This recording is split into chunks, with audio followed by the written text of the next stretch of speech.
What's up, Titan fans? How we doing? Welcome to the Week 7 pregame episode where the Tennessee Titans take on the Buffalo Bills in Buffalo. But before we get started in the show, let me go ahead and insert a plug. If you're not following me on YouTube, TikTok, and X, make sure you follow me on all three. The handle's the same no matter where you go. I know there was a rebrand. It was Glacius, but now it's going to be the What's Up Titan Fans Pod. Go ahead, follow it on all three platforms. I bring videos all throughout the week. So I'm talking shorts, regular videos, Monday through Friday. Mondays, I always do a post-game show. On Fridays, I do a pre-game show. I know this week it's fallen on Sunday. Work has been crazy, so it is a little late, but it's still happening before the game. But look, now let's go ahead and get started with the show. This week, the Tennessee Titans kick off against the Buffalo Bills. And yes, we only have one win on this season. We are not looking good. We're probably going to get blown out. We're probably going to lose this game 9 of the 10 times we play this game. That's just how it is.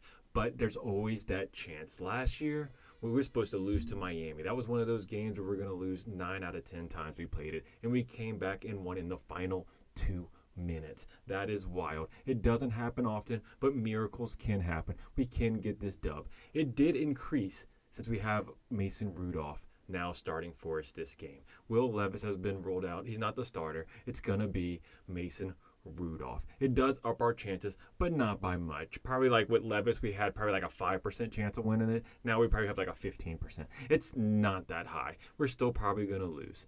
But hey, it is what it is. But the keys to the game, if we're trying to get this dub, right? We're trying to still get a win and try to be competitive. Because right now, the Jacksonville Jaguars, they're winning their game. If we lose this week, we're last in the division. The Jaguars will pass us. So it's going to be bad. But hey, at least it helps us get a better draft pick if we do lose. But if we are wanting to win, keys to the game.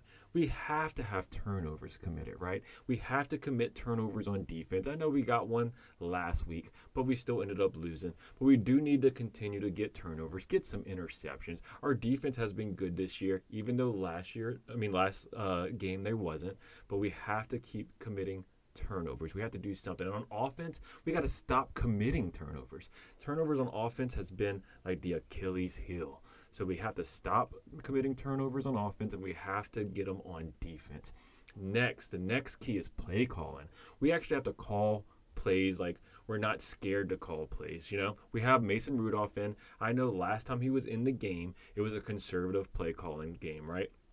Yeah, he did a lot of checkdowns. We ran the ball a lot, but we have to play aggressively. We have to show that modernized offense that Callahan promised when he was hired on as the head coach. We have to have good play calling, because last week we ran the ball basically all game. We ended up getting a 3-point lead in the fourth, and we did run, punt. He went straight run the ball. He just stopped throwing it all together because he was afraid Will Levis would throw the game. But he ended up throwing the game for us, because as soon as we lost the lead in the fourth, all of a sudden he went aggressively to passing. He went passing, complete, punt. We cannot allow that to happen again. We have to make smart play calling. I know it's Brian Callahan's first time calling plays. It's his first time being on the sideline. He was always up in the booth calling, being an offensive coordinator from up there, but he never called plays in Cincinnati. So it's new for him. He has to develop and grow, so that'll come with time.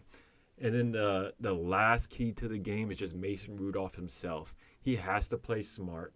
He has to not commit turnovers and just manage the game. Let the game come to him. And you know what? Callahan also has to call plays for Mason Rudolph, kind of how the Packers did. They designed a play style and a playbook for Malik Willis, and that's why he was so successful against us. We have Mason Rudolph in. Play to his game. That's what we have to do. So, the next thing with Brian Callahan as a whole, a lot of fans are calling for his head, right? We're not playing well. We only got one win on the season. We're 1-4. And if we lose today, the Jags are going to win. They're looking like they're going to win. If we lose today, we'll be last in the division. But we can't just give up on Brian Callahan, right? Because just think, he's trying to develop this modernized roster with the Vrabel roster, right? So obviously you saw in the last few weeks, he's kind of fell back to that Vrabel Titans football, right? Where he's just running the ball nonstop because he tried making this modernized offense. And what happened? The O-line's not blocking. Receivers aren't catching. Will Levis isn't throwing the ball accurately. So he tried to make this modernized offense, but he still got this Vrabel offense. So it's going to take time for him to develop this team to how he sees fit. It's going to take time because all he did in the offseason, yet he had one draft to work with. He didn't have a lot of picks. He had one draft to work with, and he just brought in a whole bunch of guys off the street. But they're not used to his system yet.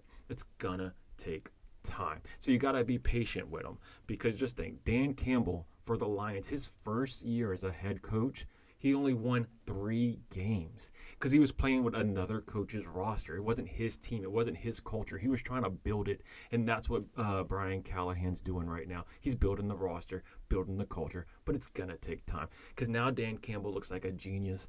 The Lions are playing outstanding. They're looking like the best team in the NFL right now. I mean, you saw him blow out the Cowboys the other day. I know the Cowboys aren't that great, but he's blowing teams out. They're looking outstanding. So just give Brian Callahan some time. At least, let's not fire him over one season, Let him just play it out. It's going to take him, 2-3 years, get his system going, build his roster, not have this Vrabel roster that doesn't pass block. They're not used to throwing the ball. You got Will Levis at quarterback. It's going to take time. Next, he's gonna have to develop his play calling too. Like I stated earlier, Brian Callahan is not used to calling plays. It will take time as well as he's developing this roster. It's going to take time. And then, he also has, like I said, Will Levis at quarterback. It'll come. It'll come. You just have to be patient. And then defensively for this game, Sneed, L'Jarius Sneed has to turn it around, right? He's been good all year. I know he had one bad game last week. He got mossed by Michael Pittman.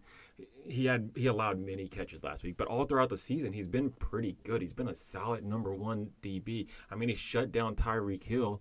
Even though I know Tyreek Hill, they didn't have Tua, right? They were playing with Huntley, who they only had on the team for a couple weeks.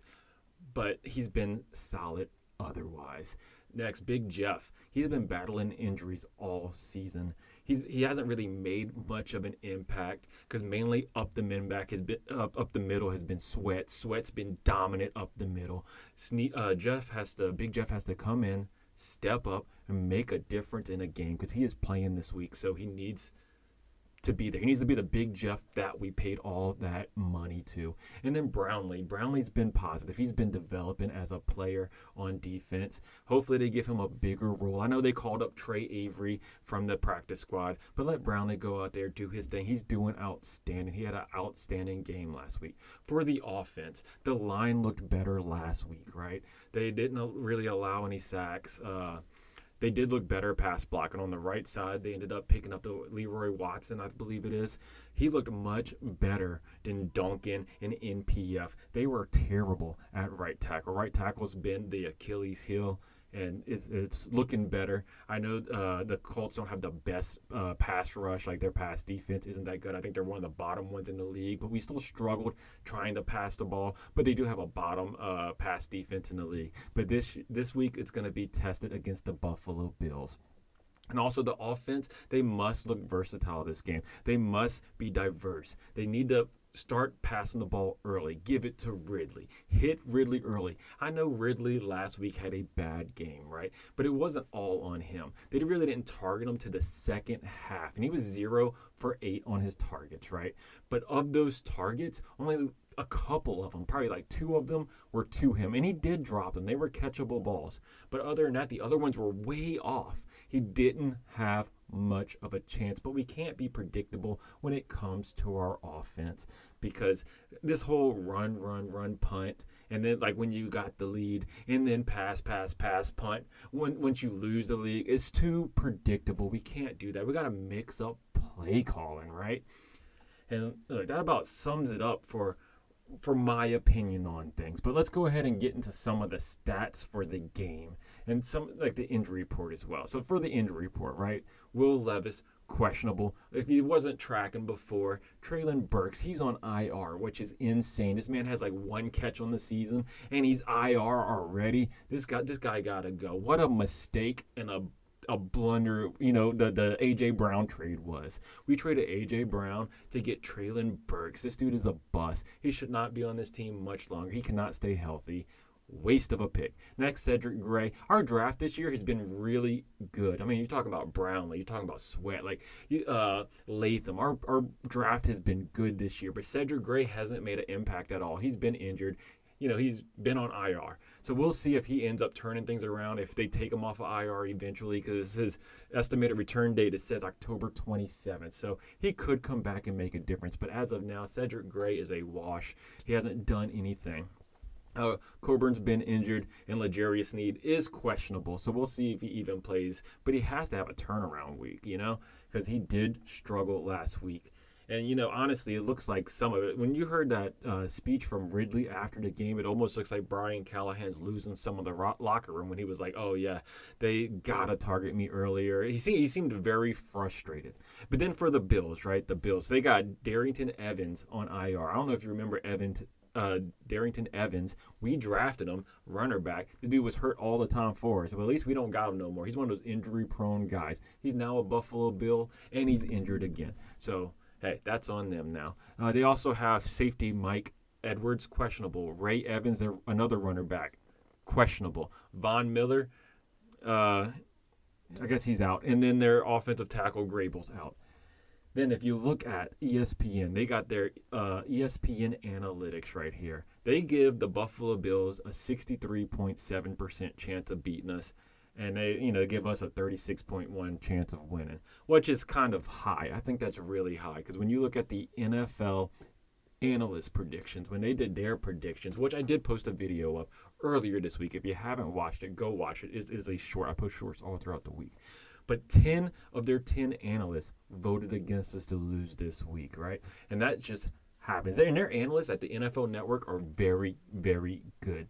Whenever they do their predictions so far, not counting this week, when going for Titans games, they are 38 out of 50, sitting at 76% on their predictions. So they are very good. And if they get it this week, their percentage rate is going to go way up, right?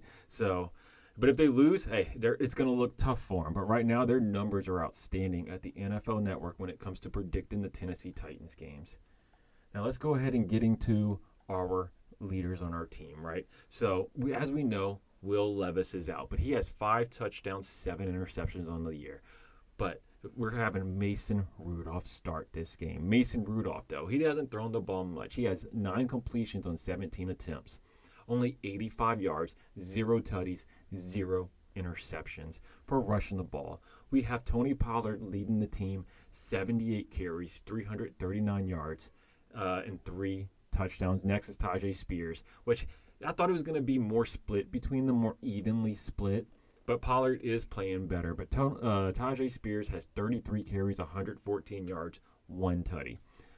Receiving, D-Hop's leading the way, even with him being injured, right? He had limited snaps week 1. And then also I believe in week 2, I think each game he only had like 10, 15 snaps. It wasn't that many, and he was barely targeted because he was dealing with the injury. But he still leads the team in reception. He has 14 receptions. He has 175 yards and a tutty. Next is Calvin Ridley. He still has only 9 receptions, 141 yards. He's getting big plays. He got the highest average catch percent average yardage on our team, sitting at 15.7, and he has a tutty. Then Tyler Boyd, which he did have some critical drops earlier in the season, but he has 19 targets, but 13 catches, 127 yards, no touchdowns. And then after that, our tight end production hasn't been that great. The top tight end for us is Chig in receptions. He has 11, but only 57 yards, and he has a tutty. But the tight ends haven't produced that much for us. On defense, though, this is where our bread and butter is, right? Now, they don't get a lot of good stats when it comes to turnovers, right? Or sacks. It seems like we do not get a lot of sacks, but we do apply a lot of pressure, tackles for losses, and just tackles. We have a good defense. They're good at just stopping people from getting first downs. We don't actually do the big plays. They're not bright and shiny, but they are productive. So on defense, our top tackler is Ernest Jones. What an acquisition over the offseason. I mean, it was like a few weeks before the season started, right? Or a couple weeks before the season started, we ended up getting Ernest Jones. What a trade. After him, it's Kenneth Murray. Kenneth Murray, but he always has this controversy. People say he's not as good as the stats say. Then after that, it's Quandre Diggs and Hooker. But let's go ahead and go over to the sacks because we ain't got many sacks. Harold Landry is leading the way with 4. He didn't get any last week. Then Kenneth Murray with 2. Joseph Day with 2. Simmons with 1. He only has 1 on the year. Like I said, Simmons definitely needs to step it up. He needs to have an impact this game. Tackles for loss. Harold Landry's the first one with 6. Kenneth Murray 4. Then Roger McCreary 4. Then you finally get the Big Jeff with 3. And I know T-Sweat, he's kind of down on the stat sheet, right? He doesn't produce a lot of stats. If you look at T-Sweat's stats, he has, let me look real quick. He only has 7 solo tackles, 13 total, and 2 tackles for loss. But he clogs the middle. He makes plays divert away from the middle. He's always causing disruption in the backfield. That's what T-Sweat does. You just got to watch the film. Just watch the game. Just watch the game. That's all you got to do. You notice the impact T-Sweat makes almost every single play. He's outstanding. Pass deflects. A lot of pass deflects come from Amari Hooker. He has 4. Next is Brownlee Jr. And Brownlee Jr., just think, he's got pass deflects, and he's our 4th string cornerback, but he's doing well. He's having a really good season. Last game was really good for him. Interceptions, that's where we're struggling. We only have 1 on the year by Amani Hooker. And it was returned back for 30 yards. Next stat, forced fumbles. We only have 1 forced fumble. Another stat by Amani Hooker. He's doing well, and it was recovered by Arden Key. Now let's go ahead and turn over to the Buffalo Bills. Oh, wait, we got some chats going on. Okay, I see one with the pronouns you prefer. Hey, I ain't doing that stuff. Next, stop going around being annoying. Yep, I agree. Stop going around being annoying. I agree with you. Move the chains. Go ahead. Look at him moderating the chat. I love it. Move the chains. Keep it going. Next, like I said, we're going to go over the Buffalo Bills. This is going to be a tough game. So Josh Allen right now, he hasn't committed an interception all season, right? No interceptions by him. So that's just an insane stat right now. He's playing that good. Right now he's sitting at 98 completions on 156 attempts. He has a 62% completion rate, 10 touchdowns, 0 interceptions. It's going to be tough. This is going to be a test for our defense. I know we had a lot of easy games, earlier in the season. We ended up getting Caleb Williams, a rookie, first game. We had Aaron Rodgers, who, he hasn't had his best year. He's not having that MVP season, and he's older now. We had Malik Willis, even though he did light us up, but, it was still Malik Willis. So we haven't played the best of QBs. We had Joe Flacco, who's later in his career. We probably would have did better if it was Anthony Richardson. But, hey, we versed Joe Flacco. And then Huntley, that was on the team for 2 weeks. So we haven't actually versed a top-notch QB that's in his prime. We haven't done that this season. This is the first time this season we are doing that. So, hey, it's going to be a test. But he has been sacked 8 times. Rushing the ball, they got James Cook, 70 carries, 309 yards, and 4 touchdowns. These guys get touchdowns. And that's another thing. We got to stop Josh Allen from scrambling. He's second on their team in rushing. 35 carries, 178 yards, and 3 touchdowns. Titans always struggle against scrambling quarterbacks, so we have to contain them. Don't let them eat. You know what I'm saying? Their top receiver is Shakir. He has 20 receptions, 249 yards, 2 tutties. Then their tight end has lots of productivity. We always struggle over tight ends. I mean, not so much this year, but always when Vrabel was there. But anytime we played Kelsey or any big-time tight end, they always ate, But they have a tight end, second in their team in yards.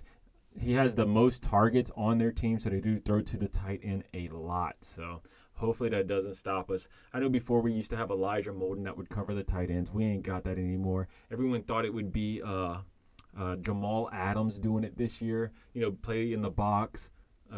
Guard the tight end, but Jamal Adams, obviously, they released him. He only played 20 snaps for us and had 4 tackles, but he's gone now. We don't have to worry about Jamal Adams. Defense, let's see. We'll just check their stats for their main categories. Their sacks, interceptions, fumbles. Sacks, they have a lot of sacks on the year. In total, they got 16. That is crazy because we only have 9. They have 16 sacks. So that's going to be some trouble. I mean, Von Miller, he's not going to play this game, it's looking like, but they got Espinsa, whoever that is. He got 3. He's leading the way for him. Interceptions, man, they got a lot. We only have 1 interception. They got 6 interceptions on the year. 2 by Ingram. Forced fumbles, like I said, we only have 1 forced fumble in the year. They're sitting at 6, and they recovered 4. So this defense commits a lot of turnovers. They're way different than us, right? We just stop teams from getting yards. They actually turn the ball over to change games. So it's a big difference. It's going to be a miracle if we win this game. It honestly is. It'll be a miracle. But that sums it up for today's show. I will be going live for the game. It will be a watch party. Make sure to come, tune in, chat with me during the game, get reactions. We'll see how the Titans do. And if you're not a Titans fan, hey, you can come in and talk smack. I accept it all. But while we're here, go ahead and let me know if you think the Tennessee Titans are going to come out and surprise everybody and win this game down in the comments below. Don't forget to like, subscribe, and tighten up, baby.